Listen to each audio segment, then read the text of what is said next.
पते की, लाख टके की बात पते की। नमस्कार किसान साथियों, जय हिंद। सबसे पहले आप सभी लोगों को स्वतंत्रता दिवस की हार्दिक शुभकामनाएं। मैं आपका कृषि मित्र अनुपम तिवारी आपका हमारे कृषि नेटवर्क के YouTube चैनल पे बहुत बहुत स्वागत करता हूं। पिछले हफ्ते आज के ही दिन रविवार को हम लोगों ने आपके लिए कृषि नेटवर्क के YouTube चैनल पे एक नई पहल की शुरुआत की थी। बात पते की, लाख टके की बात पते की। पिछले रविवार हमने करी थी कीट नियंत्रण के निवारक उपायों की। आप जैसे कई किसान भाइयों ने पिछले हफ्ते हमारा ऐप डाउनलोड करके और हमारे इस YouTube चैनल को सब्सक्राइब करके हमारे इस नए प्रयास को जो बेशुमार प्यार दिया, उन सब के लिए हम आपके और हमारी पूरी कृषि नेटवर्क की टीम आपकी बहुत बहुत आभारी है। आज भी रविवार का ही दिन है, शाम को 7 बज रहे हैं और हम फिर हाजिर हैं इस सिलसिले को आगे बढ़ाने के लिए। आज हम आपके द्वारा चुने गए एक विषय पर हमारे कृषि एक्सपर्ट्स की टीम के साथ सलाह मशवरा करने के लिए आपके लिए ही करेंगे बात पते की। तो किसान भाइयों, इस हफ्ते आप लोगों ने हमसे जानना चाहा था जैविक खेती के बारे में। ये क्या होती है, हमें इसे क्यों अपनाना चाहिए और ये कैसे किया जाना चाहिए। इन सब बातों को डिस्कस करने के लिए आज हमारे साथ जो हमारे एक्सपर्ट्स हैं, मैं सबसे पहले उनको आपसे इंट्रोड्यूस करवाता हूँ। हमारे साथ है प्रियंका जी, मुनीश जी, गगन जी, मनिंदर जी, अनुराग जी और स्वाति जी। तो इस कड़ी की शुरुआत करते हैं प्रियंका जी से। प्रियंका जी, आप हमें बताइए कि जैविक खेती सबसे पहले तो क्या है। अनुपम जी, जैविक खेती इस प्रकार की खेती है जिसमें फसलों के उत्पादन में गोबर का खाद, हरी खाद, कंपोस्ट, जीवाणुओं का खाद, फसल के अवशेष, इनके माध्यम से पौधों को पोषक तत्व दिए जाते हैं। और इस खेती की सबसे खास बात ये है कि इस खेती में प्रकृति में पाए जाने वाले जो विभिन्न घटक हैं, इनका इस्तेमाल कीटनाशकों के स्वरूप में किया जाता है। तो किसान भाइयों, आपको इस प्रकार की जैविक खेती जरूर अपनानी चाहिए क्योंकि ये पर्यावरण और भूमि का संतुलन को बनाए रखती है। तो ये तो बात हो गई कि जैविक खेती क्या है। अब मैं आपसे पूछना चाहूंगा कि ये कितनी अलग है जो हमारी नॉर्मल रासायनिक खेती होती है या आमतौर की जो किसान खेती करता है उससे। अनुपम जी, रासायनिक खेती में हम जो इस्तेमाल करते हैं, भिन्न प्रकार के रासायनिक पदार्थों का इस्तेमाल किया जाता है, जिससे क्या होता है, हमें उपज तो अच्छा मिलता है लेकिन उसका जो विपरीत परिणाम है वो हमारे भूमि पे हो जाता है। उसकी जो शक्ति है निरंतर कम हो जाती है। उससे उल्टा जैविक खेती में हम जो इस्तेमाल करते हैं, गोबर का खाद, वर्मी कंपोस्ट, हरी खाद, जो कि हमें प्रकृति से आसानी से उपलब्ध हो जाता है और जिसका जो विघटन है वो भी भूमि में आसानी से हो जाता है और प्रकृति को, पर्यावरण को इसका कोई नुकसान नहीं हो जाता। जी, बहुत ही अच्छी जानकारी दी आपने प्रियंका जी। अब मुनीष जी, मैं आपसे ये जानना चाहूंगा, एक तो वही कि क्यों जरूरी है जैविक खेती, हमारे किसान भाई जानना चाहेंगे क्यों जरूरी आखिरकार उनके लिए। और दूसरा, जनरली जो है, जो साधारण तौर पे जो हमारा किसान वर्ग है उसको ये लगता है कि ये बहुत महंगी होती है उनकी साधारण जो खेती करते हैं उससे। तो इस बारे में कुछ प्रकाश डालिए आप। जी, सभी किसान साथियों को स्वतंत्रता दिवस की हार्दिक शुभकामनाएं। केमिकल फार्मिंग मिट्टी की उपजाऊ क्षमता को निरंतर कम करती है और इससे किसानों को खेती में लागत उनकी बढ़ती है और साथ ही यह मानव जीवन के स्वास्थ्य को भी हानि पहुंचाती है। तो हमें किसान साथियों जैविक खेती की ओर अग्रसित होना चाहिए, जिससे हम अपने खर्च को भी कम कर सकते हैं और अच्छी पैदावार भी फसल से ले सकते हैं और फसल का जो उत्पादन रहता है वो भी गुणवत्ता युक्त रहता है। तो फसल कैसे उनका खर्च कैसे कम होगा, आप मुझे ये समझाइए।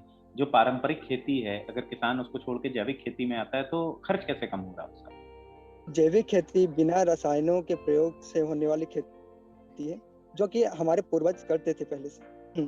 खाद एवं कीटनाशकों को घर पर बनाने के लिए अतिरिक्त खर्चा नहीं आएगा, जितना कि हमें उर्वरकों को बाजार से लेने व कीटनाशकों को खरीदने में आता है। जैविक खेती में ये खर्चे कम हो जाते हैं और हमें भरपूर पोषक तत्व वाले सब्जियां व फल प्राप्त होते हैं। हाँ, तो अगर मैं संक्षेप में कहना चाहूँ तो शुरुआत में तो भले ही लोगों को लगे कि जैविक खेती थोड़ी सी झंझटी है, क्योंकि उन्हें खाद खुद बनानी पड़ेगी, चीज़ें खुद बनानी पड़ेंगी और केमिकल आसानी से उपलब्ध हो जाते हैं। लेकिन अगर लंबे अंतराल की बात करी जाए तो निश्चित ही तौर पे ये बहुत सारा जो है किसानों का खर्चा कम करती है और बिल्कुल। स्वास्थ्य के लिए अच्छी होती है, मिट्टी के लिए भी अच्छी होती है और मानव जाति के लिए भी अच्छी होती है, क्योंकि उससे निकली हुई फल, उससे उपजी हुई सब्जियां जो लोग खाएंगे उनका स्वास्थ्य अपने आप बेहतर होगा। तो इसलिए किसानों को जो है जैविक खेती की तरफ जैविक ज्यादा खेती अग्रसर होना चाहिए। जी धन्यवाद मुनीष जी। अब स्वाति जी आप बताइए, मेरा सेम सवाल रहेगा क्योंकि ज्यादातर जिनसे मैं पूछूंगा सब अपनी अपनी राय देते हैं कि क्यों जरूरी होता है। आप बताइए कि एक तो जैविक खेती क्यों करनी चाहिए इंसान को, जो हमारा कॉमन क्वेश्चन है। सेकंड जो दूसरा प्रश्न रहेगा मेरा वो ये रहेगा कि फिर शुरुआत कहाँ से होनी चाहिए जैविक खेती की। जी अनुपम जी, सबसे पहले तो नमस्कार किसान साथियों, आप सभी को स्वतंत्रता दिवस की हार्दिक शुभकामनाएं। आज के शुभ अवसर पर आप सभी के साथ मिट्टी और किसान से संबंधित बातचीत की शुरुआत करते हुए मुझे बहुत खुशी हो रही है। आज का विषय जैविक खेती। सबसे पहले तो हम आपको यह बताना चाहेंगे कि जैविक खेती की आवश्यकता क्यों पड़ी। जैविक खेती परंपरागत खेती का ही स्वरूप है। पिछले कुछ सालों से अधिक मात्रा में रासायनिक खाद उपयोग में लाई जाने लगी, जिससे मृदा, पर्यावरण और मानव स्वास्थ्य प्रभावित और असंतुलित होने लगे। यहीं से जैविक खेती करने की जागरूकता लोगों में आई। किसान भाई, जब खेती की शुरुआत आप करते हैं तो बीज बुआई से पहले बीज उपचार एक महत्वपूर्ण पहलू होती है, जो सभी किसान भाइयों को करनी चाहिए। जब हम जैविक तरीके से बीज उपचार करते हैं तो जीवित जीवों और प्राकृतिक मूल के पदार्थों का उपयोग बीजों के उपचार के लिए किया जाता है। वे एक लाभकारी सूक्ष्मजीव होते हैं, जैसे फंजाई, बैक्टीरिया या पौधों से प्राप्त अर्क हो सकते हैं। बीजों को संपूर्ण तरीके से प्राप्त करने के उद्देश्य से उन्हें पाउडर या उदाहरण सुडोमोनास और ट्राइकोडर्मा जैसे फफूंदनाशक होते हैं। तो अब चलिए मैं आपको एक और बता दूं। तो बीज उपचार से होने वाले लाभ क्या क्या होते हैं। जैविक बीज उपचार से फसल की वृद्धि दर पर चौतरफा सकारात्मक प्रभाव पड़ता है।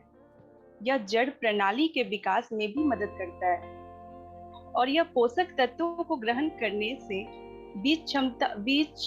यह पोषक तत्वों को ग्रहण करने की बीज क्षमता में मदद करता है। तो ट्राइकोडर्मा से हम बीज उपचार जो पौधों में मृदा एवं बीज जनित बीमारियों को नियंत्रित करता है, इससे बीज उपचार करने के लिए 5 से 6 ग्राम प्रति किलोग्राम बीज की दर से उपयोग किया जाता है। ट्राइकोडर्मा मृदा उपचार में पड़ी हुई खाद में मिलाकर अंतिम बकरनी के समय प्रयोग करें। ट्राइकोडर्मा से कटिंग या जड़ उपचार करने के लिए 200 ग्राम ट्राइकोडर्मा को 15 से 20 लीटर पानी में मिलाएं और इस घोल में 10 मिनट तक रोपण करने वाले पौधों की जड़ों एवं कटिंग को उपचारित करें। आप वायु जनित रोग को भी ट्राइकोडर्मा द्वारा नियंत्रित प्रति लीटर पानी में बनाकर 10 से 15 दिन के अंतर पर खड़ी फसल पर 3 से 4 बार छिड़काव करें, जिससे वायु जनित रोग का नियंत्रण होता है। इसलिए मैं चाहूंगी कि सभी किसान भाई लोग बीज उपचार जरूर करें, बीज रोपाई से पहले बीज उपचार जरूर करें और एक जैविक खेती की तरफ बढ़ें। तो मनिंदर जी, मैं आपसे समझना चाहता हूँ कि जैविक बीज की उपचार प्रक्रिया क्या होगी। पहले तो आप मुझे ये बताइए कि जैविक खेती क्यों जरूरी है, जैसा मैं सबसे पूछ रहा हूँ। और फिर जो आपसे संबंधित सवाल है वो मेरा ये रहेगा कि जैसे स्वाति जी ने अभी बीज उपचार की बात करी है, तो मैं आपसे प्रक्रिया जानना चाहूंगा कि वो प्रक्रिया क्या होगी जैविक बीज के उपचार की। जी अनुपम जी, तो सबसे पहले तो कृषि नेटवर्क देख रहे सभी किसान भाइयों को मेरी तरफ से नमस्कार और आज स्वतंत्रता दिवस के उपलक्ष्य में मैं सभी को बधाई देना चाहता हूँ। तो अब हम अगर बात करें जैविक खेती की, तो जैविक खेती कई तरफा से लाभदायक है। जैसे हम अगर बात करें पर्यावरण को भी इससे सहायता मिलती है और जो भी इससे अनाज उपज होता है तो मनुष्य की सेहत के लिए भी लाभदायक है। अब हम बात करेंगे इसके बीज के उपचार की। तो अगर पहले हम अनाज की जो फसलें हैं उनका बीज उपचार करें तो उनकी विधि ये रहेगी कि जैसे कोई भी हम बीज को ले लें, उससे हम एक नमक का घोल बना सकते हैं। नमक के घोल के लिए आप 10 लीटर पानी लीजिए और उसमें 1 किलो नमक डालिए और उसके बाद जो आपका बीज है उसको उस घोल में डाल दीजिए। तो उसके बाद जो भी हल्का बीज है उसको वो ऊपर आ जाएगा।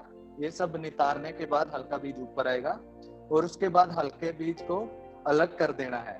और जो स्वस्थ बीज है उसे हम लेकर 2 या 3 बार पानी से धोएंगे और इसी के साथ साथ हम 24 घंटे के लिए वह स्वस्थ बीज को पानी में रख देंगे और अगले दिन वही स्वस्थ बीज निकालकर हम सूडोमोनास और ट्राइकोडर्मा से उसको अच्छी तरह से उपचार कर देंगे।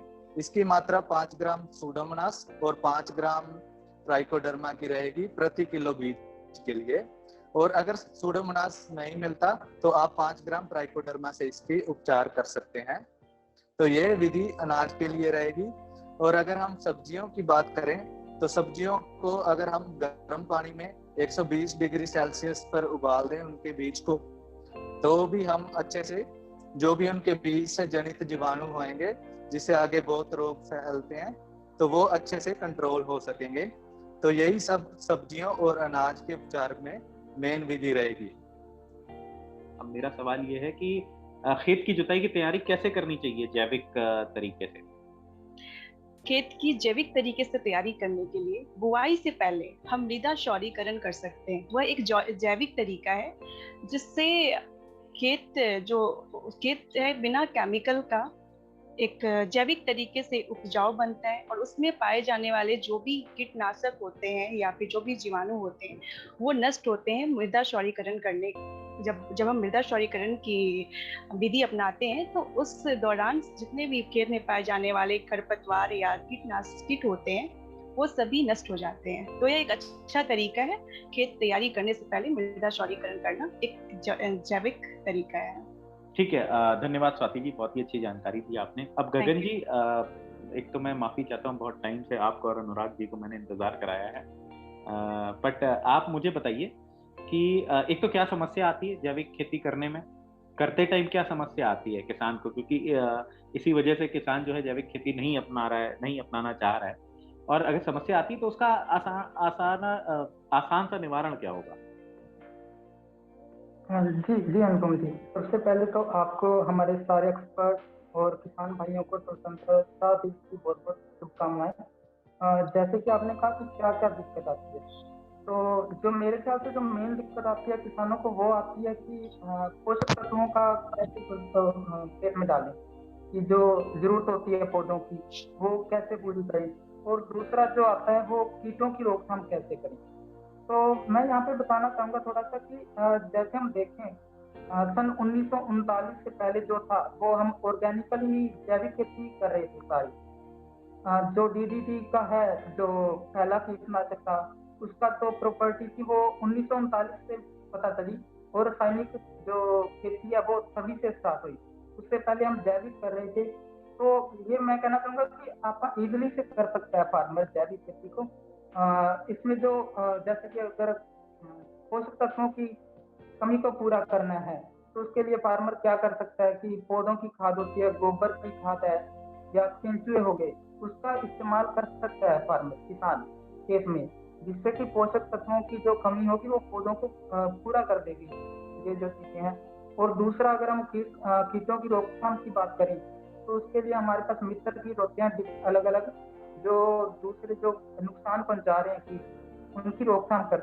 जैसे अगर हम उदाहरण लें कोक्सीनेलिस बीटल का, तो ये क्या करता है कोक्सीनेलिस बीटल, ये तेला हो गया, रस चूसक जो कीट होते हैं तेला, सफेद मक्खी, थ्रिप्स हो गया, इनको ऊपर खाता है, नहीं खाता है, इससे उनका रोकथाम हो जाती है। और दूसरा अगर उदाहरण लें ट्राइकोडर्मा, ये क्या करता है, ये दूसरे जो कीट होते हैं नुकसान पहुंचा रहे हैं उनके अंडों के ऊपर अपने अंडे देता है और उनके जो बच्चे होते हैं उसके अंदर खाते हैं, जिससे उन कीटों की रोकथाम हो जाती है। तो हमारे पौधों में तना छेदक हो गया, ऐसे जो कीट होते हैं जो छेद करके अंदर में खाते हैं, और एक होता है एफिड लायन, जिसे ट्राइटोपरला कार्निया भी कहा जाता है इंग्लिश की बात करें तो। ये भी क्या करता है कि जो छोटे छोटे कीट होते हैं उनको खाता है। ये ज्यादातर में जो तेला होता है, चेपा होता है, उसके कीटों को खाता है। और हम दूसरा क्या कर सकते हैं कि हम रात के समय में बल्ब लगा सकते हैं अपने खेत में। उससे क्या होगा कि जो भी कीट ना लाइट की तरफ आकर्षित होते हैं वो उसकी तरफ आएंगे, उस बल्ब की तरफ। हम उस बल्ब के नीचे पानी रख सकते हैं या मिट्टी का तेल रख सकते हैं। क्या होगा कि जो उड़ने वाले कीट हैं उसके अंदर गिर जाएंगे और गिर के मर सकते हैं, वो मर जाएंगे। हम इन तरीकों का पालन करके, या फिर हम दूसरा है कि नीम का तेल हो गया, लेमन ग्रास का तेल हो गया, सेबे का तेल हो गया, या लहसुन का तेल हो गया, इन तरह के तेलों का यूज करके या प्रयोग करके हम कीटों से भी छुटकारा पा सकते हैं। जी अनुपम, धन्यवाद। जी गगन जी, बहुत अच्छी जानकारी दी आपने कि कीटों का किस तरह से जैविक तरीके से नियंत्रण किया जा सकता है। अब मैं अनुराग जी से सवाल करना चाहूंगा, ये हमारा आज का आखिरी सवाल होगा। तो अनुराग जी, दो चीजें जैसे मैंने सबसे पूछी है, मैं आपसे भी जानना चाहूंगा। एक, कि क्यों जरूरी है हमारे लिए, किसान के लिए, हमारे देश के लिए जैविक फार्मिंग, और सेकंड कि रोगों का रोकथाम जो लगते हैं पेड़ पौधों में, जो रोग लगेंगे उनका रोकथाम कैसे किया जा सकता है जैविक तरीके से। जी अनुपम, कृषि नेटवर्क की तरफ से हमारे सभी एक्सपर्ट और किसान भाइयों को स्वतंत्रता दिवस की बधाई। और जैविक खेती एक ऐसी खेती है जिसमें किसान कम खर्च में अधिक मुनाफा कमा सकते हैं। और आज के समय में बहुत से ऐसे किसान भाई हैं जो जैविक खेती करते हैं और वो करना चाहते हैं। जैविक खेती एक ऐसी खेती होती है जिसपे किसान मतलब अपने तरीके से किसी भी तरह के दवा का उपयोग करके फसल को रोग से मुक्त कर सकते हैं, कीटों से बचा सकते हैं। तो इस तरह के खेती आज के समय में बहुत ही जगह पे बड़े पैमाने पे की जाती है, बहुत से किसान करते भी हैं और उनको फायदा भी होता है। तो कृषि में कीट व रोग हमेशा ही किसानों व वैज्ञानिकों के लिए बड़ी चुनौती रहे हैं। दुनिया भर में कीट व रोग नियंत्रण के रासायनिक तरीके बुरी तरह नाकामयाब साबित हो चुके हैं। महंगे कीटनाशकों का खर्च उठाना किसानों के बस की बात नहीं रही है। आज यह साबित हो चुका है कि रसायनों का प्रयोग खेती में जमीन, भूमिगत जल, मानव स्वास्थ्य और फसल की गुणवत्ता व पर्यावरण हेतु बहुत नुकसानदायक है।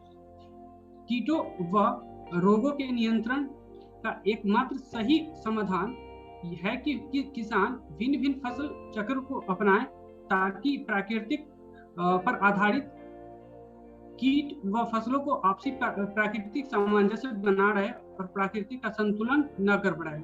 इस तरीके से जैसे विभिन्न फसलों के लिए विभिन्न प्रकार के जैविक कीटनाशकों का उपयोग किया जाता है, उसमें एक है नीम के पत्तियों का उपयोग। नीम के पत्तियों का उपयोग बहुत से कीट के नियंत्रण के लिए किया जाता है और वो आसानी से उपलब्ध भी हो जाते हैं। जो किसान भाई गांव में रहते हैं तो उनके गांव में नीम के पेड़ वगैरह रहते हैं, तो वहां से वो नीम की पत्तियां को इकट्ठा करके और वो उसका कीटनाशक दवा बना करके अपने फसल पे उसका छिड़काव कर सकते हैं। तो उसके लिए कुछ प्रोसेस होते हैं, जैसे 1 एकड़ खेत के लिए 10 से 12 किलो नीम की पत्तियां काफी होती है। और इसका उपयोग कवक जनित रोग, सुंडी, माहू इत्यादि जैसे रोगों के नियंत्रण के लिए किया जाता है। इसके बनाने के लिए 10 लीटर के अगर किसान भाई घोल बनाते हैं तो उसमें 1 किलो नीम की पत्तियां को रात में पानी में भिगो करके रख देना चाहिए और उसके कल हो करके उसको छान करके पीस करके और उसको पानी में मिला करके स्प्रे पंप के माध्यम से छिड़काव करना चाहिए। इससे क्या होता है कि सुंडी कीट या कवक जनित रोग या माहू या सफेद मक्खी जैसे कीट को आसानी से नियंत्रण किया जा सकता है। और उसी तरीके से एक और तरीका है जिसको बोलते हैं पंचगव्य। पंचगव्य ऐसा है जो पूरी तरह से गाय के गोबर, गौमूत्र और घी, दूध, मतलब देखा जाए तो इन सब से चीजों से ये मिलकर बनता है ये।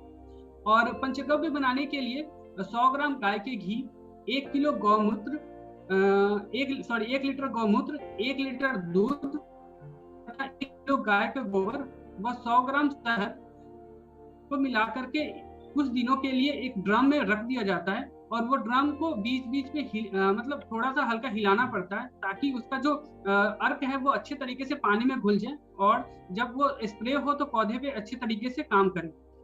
पंचगव्य ऐसा एक मीन्स जैविक कीटनाशक है। इससे क्या होता है कि पौधे में एक तरह से मतलब सूक्ष्म पोषक तत्व भी इससे मिलते हैं और बहुत से कीटों का नियंत्रण भी होता है।